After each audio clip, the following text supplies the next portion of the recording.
Big boss में दिखाई दी आयशा खान ने हाल ही में एक इंटरव्यू में खुलासा किया है कि उन्हें कई बार छेड़खानी का सामना करना पड़ा। एक मार्केटिंग एजेंसी के लिए फोटोशूट के वक्त उनसे गलत तरह की डिमांड की गई थी। उन्हें नेट के कपड़े पहनने को बोला गया था। आयशा वो कपड़े पहनने में बिल्कुल भी कंफर्टेबल नहीं थी और उन कपड़ों से उनकी बॉडी भी एक्सपोज हो रही थी। आयशा ने कहा कि राह चलते भी उनके साथ कई बार छेड़छाड़ हुई है। पिता की उम्र के एक शख्स ने एक बार उनकी बॉडी पर कुछ भद्दे कमेंट्स किए थे।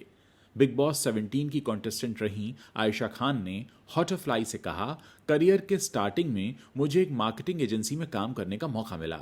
उन्होंने मुझे फोटोशूट के लिए कुछ कपड़े दिए। मैं काफ़ी ज़्यादा एक्साइटेड थी। उन्होंने मुझे ब्लैक नेट वाला एक कपड़ा पहनने को दिया।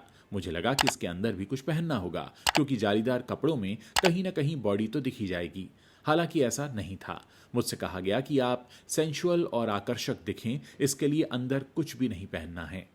आयशा के मुताबिक जब उन्होंने मना किया तो एजेंसी वाले कहने लगे, अरे नहीं, ऐसा ही होता है, सब ऐसे ही करते हैं, इंडस्ट्री में बहुत बड़े बड़े नाम ऐसा कर चुके हैं। आयशा ने कहा, मैं अपने आप को ऐसे कंडीशन में नहीं रखना चाहती जहां मुझे कॉम्प्रोमाइज़ करना पड़े। मेरी एक बाउंड्री है जो मैं क्रॉस नहीं कर सकती।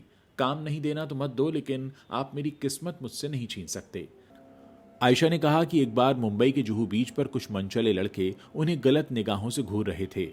वो कॉल पर किसी से बात करने की एक्टिंग कर रहे थे। आयशा बुरी तरह डर गईं और वो वहां से कांपते हुए निकल गईं। आयशा ने एक और घटना का जिक्र किया है। आयशा ने कहा कि एक बार वो अपनी बिल्डिंग के नीचे घूम रही थीं, तभी उनके पिता की उम्र के एक व्यक्ति ने उनकी बॉडी पर बहुत भद्दा कमेंट किया। आयशा ने कहा कि उस अधेड़ ने उनके निजी अंगों पर कमेंट किया और हंसते हुए आगे बढ़ गया। आयशा कुछ नहीं कर पाई, बस बेसुध खड़ी होकर देखती रहीं।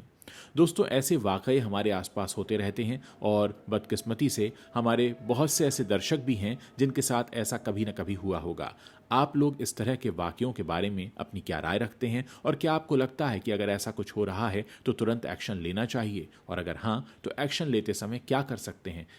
क्या आपको उल्टा जवाब देना चाहिए या आपको उस शख्स की शिकायत करनी चाहिए? आप लोग इस बारे में अपनी क्या राय रखते हैं? जल्दी से इस वीडियो के नीचे कमेंट करके हमें भी बताइए।